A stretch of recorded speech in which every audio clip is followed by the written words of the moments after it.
Dhoni finisher of in style. Dhoni అయితే కెప్టెన్గానే కాదు ఫినిషర్గా కూడా తిరిగి వచ్చేసాడు. ఏమైనా మ్యాచ్ నిన్న లక్నోతో ధోని బాగా ఫినిష్ చేశాడు. అలాగే మన తెలుగు తేజం గుంటూరు మిర్చి రషీద్ కూడా డెబ్యూట్ చేశాడు నిన్న, అద్భుతంగా ఆడాడు. కాకపోతే పెద్ద నాకు కన్వర్ట్ చేయలేదు, కానీ చాలా మంచిగా ప్రాపర్ క్రికెట్ షాట్స్ అయితే ఆడాడు. సో ఈ మ్యాచ్ రివ్యూలోకి వెళ్ళిపోదాం ఎల్ఎస్జీ వర్సెస్ సిఎస్కే మ్యాచ్కి.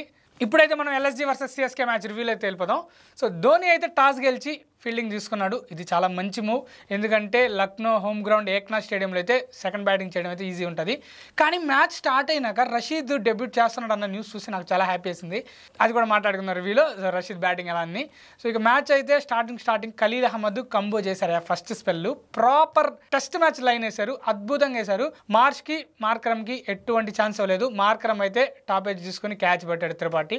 ఆ క్యాచే మ్యాచ్ మొమెంటం మొత్తం సిఎస్కే వైపు తీసుకొచ్చేసింది. అద్భుతమైన క్యాచ్ త్రిపాఠి తన 100వ గేమ్లో అయితే అద్భుతమైన క్యాచ్ పెట్టాడు.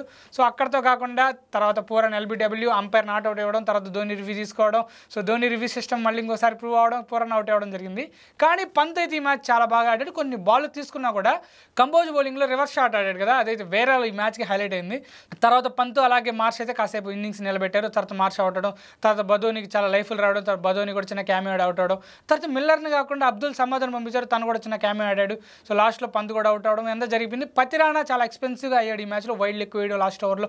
దానికి ముందు ఓవర్లో పంత్ మంచి షాట్లు కొట్టడం జరిగింది. సో దీంతో అయితే ఒక డీసెంట్ టార్గెటే ఎల్ఎస్జీ అయితే సిఎస్కేకి ఇచ్చింది. ఈ టార్గెట్ అయితే యాక్చువల్గా సిఎస్కే ఈజీగా చేస్తుంది. కానీ సిఎస్కే ఉన్న ఇప్పుడు ఫామ్ దృష్టి అయితే ఇది కొంచెం ట్రిక్కీ టార్గెట్ అనుకున్నాం. బట్ పవర్ ప్లేలోనే రషీద్ ఆడాడు ఆ బ్యాటింగ్. రచ్ను ఫస్ట్ 4తో స్టార్ట్ చేశాడు కవర్స్ మీదుగా.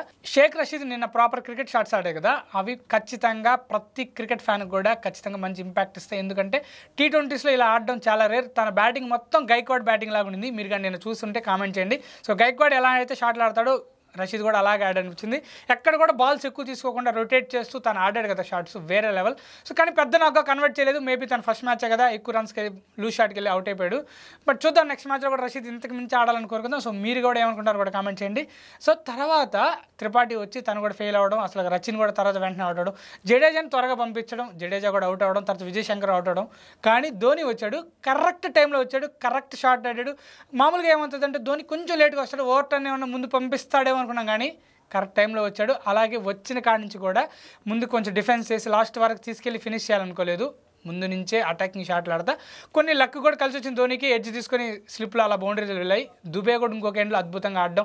సో లాస్ట్ ఓవర్ దాకా రానికుండా లాస్ట్కి ముందు ఓవర్లోనే మ్యాచ్ ఫినిష్ చేశారు. షర్దుల్ ఠాకూర్ కూడా ఒక నో బాల్ వేయడం, అక్కడ మ్యాచ్ ఈజీ అయిపోయింది. లాస్ట్ ఓవర్కి మ్యాచ్ ఆల్రెడీ 1 సైడ్ అయిపోయినా దుబే 4 కొట్టయితే గెలిపించాడు. బట్ ఈ మ్యాచ్లో ధోని చేసిన ఏదైతే ముందుగా రావడం, అలాగే ముందుగా వెయిట్ చేసి కొట్టడం అయితే పర్ఫెక్ట్గా అనిపించింది. ధోనికి ఒక లైఫ్ కూడా వచ్చింది.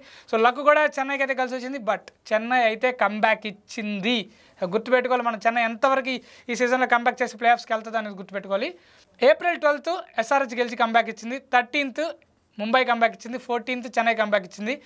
ఈ 3 టీమ్స్ కంబ్యాక్ ఇవ్వడంతో అయితే పాయింట్స్ టేబుల్ అయితే బాగా ఇంట్రెస్టింగ్గా మారింది. సో ప్రతి టీం కూడా కంబ్యాక్ ఇచ్చే కొద్దీ ఐపీఎల్ ఫ్యాన్స్కి అలాగే క్రికెట్ ఫ్యాన్స్కి మజా పెరిగిపోద్ది. సో ఈ ఐపీఎల్లో సిఎస్కే క్వాలిఫై అవుతుందా, కంబ్యాక్ ఇస్తుందా లేదో కూడా మీరు కామెంట్ చేయండి. నేనైతే ఇస్తుంది అనుకుంటున్నాను. చూద్దాం ఎంతవరకు సిఎస్కే కంబ్యాక్ చేస్తుంది. అలాగే SRH కూడా కంబ్యాక్ చేసింది, ముంబై కూడా కంబ్యాక్ చేసింది. ప్రతి టీం కూడా ఆన్ ద పాయింట్ ఉన్నాయి. సో ఇలాంటి రివ్యూస్ కోసం subscribe to our channel, like చేయండి, షేర్ చేయండి, కామెంట్ చేయండి. ఉంటాను. By, thanks.